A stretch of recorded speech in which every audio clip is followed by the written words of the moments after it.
Assalamualaikum warahmatullahi wabarakatuh. Innal hamdalillah nahmaduhu wa nasta'inuhu wa nastaghfiruh wa na'udzu billahi min syururi anfusina wa min sayyiati a'malina may yahdihillahu fala mudilla lahu wa may yudlil fala hadiyalah. Asyhadu an la ilaha illallah wahdahu la syarikalah wa asyhadu anna Muhammadan abduhu wa rasuluhu la nabiyya ba'dah. Faqala ta'ala fil Qur'anil Karim, a'udzu billahi minasy syaithanir rajim. Bismillahirrahmanirrahim. Syahrul Ramadan alladzi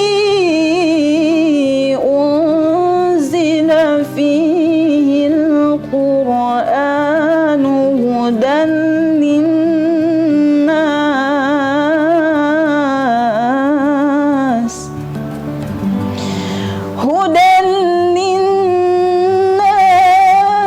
wa bayyinatin minal huda wal furqan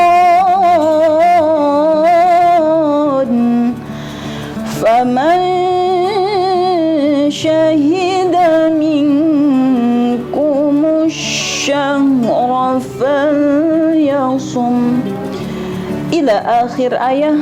Sadaqallahul azim wa sadaqa rasuluhun nabiyyul karim wa nahnu ala dhalika minasy syahidin wasyakirin. Allahumma shalli ala sayyidina Muhammad wa ala ali sayyidina Muhammad. Amma ba'du.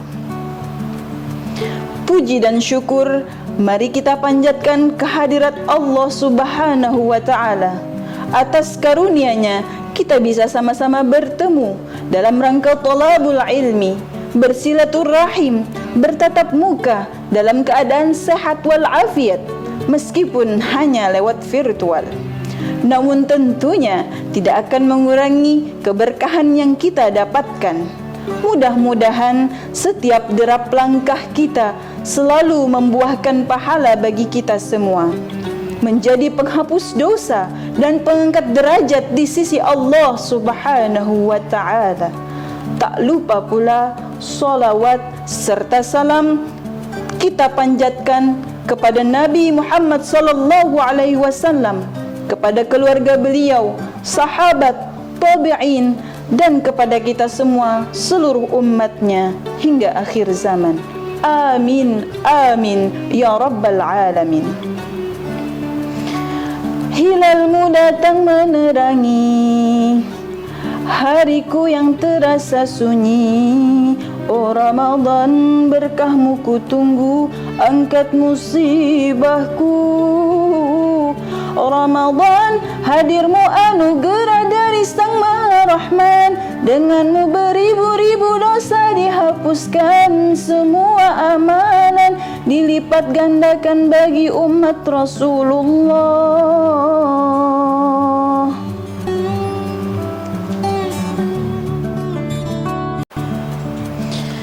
Kaifa halukum? Bagaimana kabarnya pemirsa ceramah Ramadan Ukhuwah? Bapak, Ibu, dan semua viewers Ukhuwah TV rahimakumullah, terkhusus Ananda SMP ITH QBS dan Ananda SIT Ukhuwah yang wajahnya selalu cerah, secerah masa depannya yang terarah dan penuh berkah. Amin, amin, ya rabbal alamin.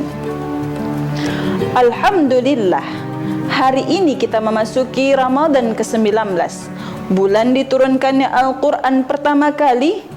Hal ini seperti tercantum dalam firman Allah yang sudah saya bacakan di awal tadi, yang artinya beberapa hari yang ditentukan itu ialah bulan Ramadan, bulan yang di dalamnya diturunkan permulaan Al-Quran sebagai petunjuk bagi manusia dan penjelasan-penjelasan mengenai petunjuk itu dan pembeda antara yang hak dan yang batil. Karena itu, Barang siapa di antara kamu hadir di negeri tempat tinggalnya di bulan itu, maka hendaklah ia berpuasa pada bulan itu. Quran Surah Al-Baqarah ayat 185. Dan hari ini juga bertepatan dengan tanggal 1 Mei. Ada yang tahu hari apakah itu? Ya, betul sekali. Bertepatan dengan Hari Buruh Nasional dan Internasional. Pada kesempatan kali ini, izinkan saya menyampaikan judul kajian, yakni Menuju Ramadan Produktif, Why Not? Hadirin yang berbahagia, berbicara tentang produktif, apa makna produktif sebenarnya? Menurut Islam, produktif ialah sikap ingin terus berkarya atau menghasilkan sesuatu hal yang bermanfaat bagi diri sendiri dan orang lain. Karena sebenarnya banyak sekali aktivitas yang bisa dikerjakan yang bisa mendatangkan manfaat asal dikerjakan dengan sepenuh hati dan bersungguh-sungguh. Sekilas, bulan Ramadan mungkin hanya bulan puasa yang secara ritual kita lakukan setiap tahun. Namun, jika kita berpikir sedikit lebih panjang, ganjaran pahala yang diberikan di bulan Ramadan ini sungguh tidak bisa disia-siakan. Bulan yang hanya ada satu kali dalam satu tahun ternyata memiliki banyak keutamaan. Mulai dari bulan turunnya Al-Quran hingga pelipat gandaan amal-amal baik, bahkan hingga berpuluh-puluh kali lipat. Apalagi di saat pandemi seperti sekarang yang mengharuskan semua untuk dirumahkan, hingga akhirnya segala aktivitas menjadi sepenuhnya di rumah. Meskipun tidak semuanya, sebut saja sistem pembelajaran yang harus dari rumah dengan didampingi orang tua, karena sistem yang digunakan sudah menggunakan sistem online semuanya. Jadi, sebelum Ramadan tiba, nuansa Ramadan sudah terlebih dahulu kita rasakan, karena kondisi jalanan sepi ketika siang hari dan malam hari, dan ini sangat kita rasakan di bulan Ramadan tahun lalu. Para generasi rebahan sangat menikmati suasana itu, meskipun pada akhirnya mereka mengeluhkan akan bosannya rebahan. Jadi mereka memerlukan kegiatan lain untuk bisa lebih produktif menjalankan hari-harinya.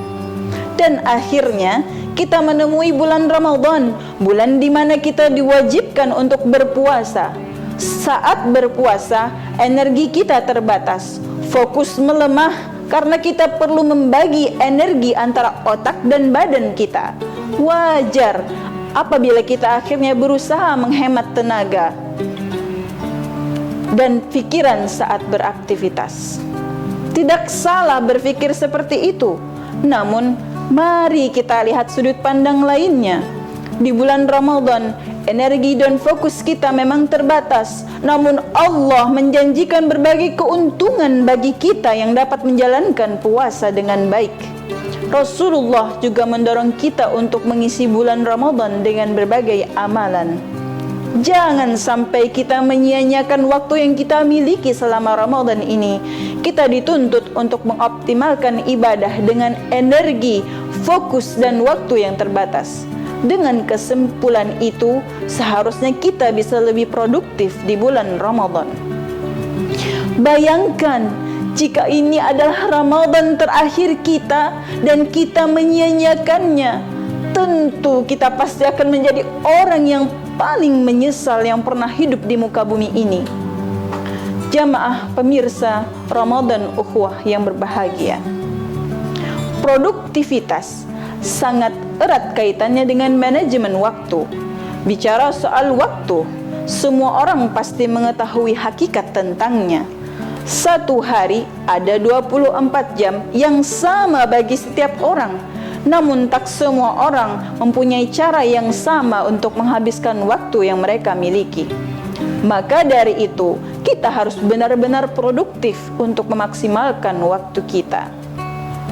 Adapun tips produktivitas yang bisa direncanakan ada 4 macam. Yang pertama, produktivitas spiritual. Amalan apa yang ingin dibiasakan di Ramadan kali ini? Misalkan, ada banyak ibadah yang bisa dilakukan di bulan Ramadan, Dan tentu saja kita bisa menambah semangat bila kita bisa mengecek dan tracking apa yang sudah kita lakukan hari ini. Kita bisa memanfaatkan fitur-fitur yang ada di gadget. Misalkan mendownload aplikasi sesuai dengan kelengkapan kegiatan ibadah. Bukankah kita harus berlomba-lomba dalam melakukan kebaikan? Kunjungi lebih banyak masjid, bersilaturahmi, berbagi, luangkan waktu untuk berbagi, mulai dari berbagi ilmu, berbagi rezeki, hingga berbagi buka puasa dengan anak-anak jalanan atau panti asuhan dan lain-lain yang memerlukan. Yang kedua, produktivitas mental intelektual. Buku apa yang ingin dituntaskan untuk dibaca? Pengetahuan dan keahlian apa yang ingin diasah di bulan Ramadan kali ini? Misalkan, gunakan waktu luang di siang hari untuk hal yang bermanfaat, seperti membaca buku atau artikel Islami yang banyak tersebar di internet yang bisa di-search via Google. Menulis di blog, membuat jurnal Ramadan tentang hal-hal yang kita pelajari di bulan Ramadan, dan menonton tontonan Islami YouTube seperti halnya sekarang, tontonan Islami pesantren digital cerah, ceramah Ramadan ukhuwah. Adapun contoh lain, tirulah produktivitas para ulama. Imam At-Tabari misalnya, beliau yang bernama lengkap Abu Ja'far Muhammad bin Jarir bin Yazid bin Kathir bin Ghalib Al-Amali At-Tabari. Dalam sehari beliau bisa menulis 40 lembar. Seumur hidup beliau berhasil menulis 584.000 lembar naskah. Karya beliau yang paling terkenal ialah Tafsir At-Tabari dan Tarikh At-Tabari. Judul aslinya Tarikh Ar-Rasul wal Muluk. Tarikh At-Tabari sudah diterjemahkan dalam bahasa Inggris dengan jumlah buku sebanyak 40 jilid. Ada juga Imam Jalaluddin As-Suyuti yang berhasil menyusun 600 karya tulis dari berbagai disiplin ilmu, sampai-sampai beliau diberi julukan Ibnu Kutub karena beliau sangat produktif menulis. Yang ketiga, produktivitas emosional. Sikap apa yang ingin dikembangkan di Ramadan kali ini? Hubungan dengan siapa yang ingin diperbaiki kali ini? Bagaimana kemampuan pengendalian diri, evaluasi diri dan emosi kita apabila ada masalah yang kita hadapi saat kita berpuasa? Misalkan, menahan diri untuk tidak marah terhadap adik yang sudah mengambil barang pribadi dan lainnya. Yang keempat, produktivitas fisik. Bagaimana mengatur pola tidur? Bagaimana memastikan terpenuhinya nutrisi Ramadan? Dan olahraga apa yang dijalankan selama bulan Ramadan? Misalkan, saat bangun pagi setelah tidur sejenak sehabis sholat subuh adalah saat energi terbaik kita. Gunakan kesempatan ini untuk mengerjakan tugas-tugas yang paling sulit. Bahkan sebelum membuka Instagram, Facebook, Twitter, atau jejaring sosial lainnya. Setelah fokus selama 1 jam atau hingga tugas tersulit bisa diselesaikan, berilah reward kepada diri dengan membagikan ayat Quran maupun quotes Islami di status atau postingan yang bisa dibagi ke teman-teman di sosial media.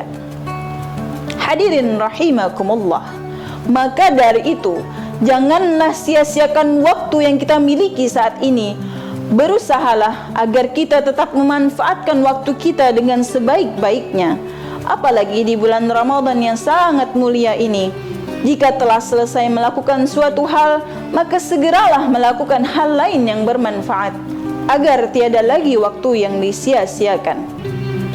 Sebuah pepatah Arab mengatakan, waktu itu seperti pedang, jika engkau tidak memotongnya maka dia akan memotongmu. Dan jiwamu jika tidak kau sibukkan untuk kebaikan, maka dia akan menyibukkanmu dengan keburukan. Time is money. Dan dalam Al-Quran pun Allah bersumpah demi waktu dalam surah Al-Asr yang artinya, demi masa sesungguhnya manusia kerugian, melainkan yang beriman dan yang beramal soleh.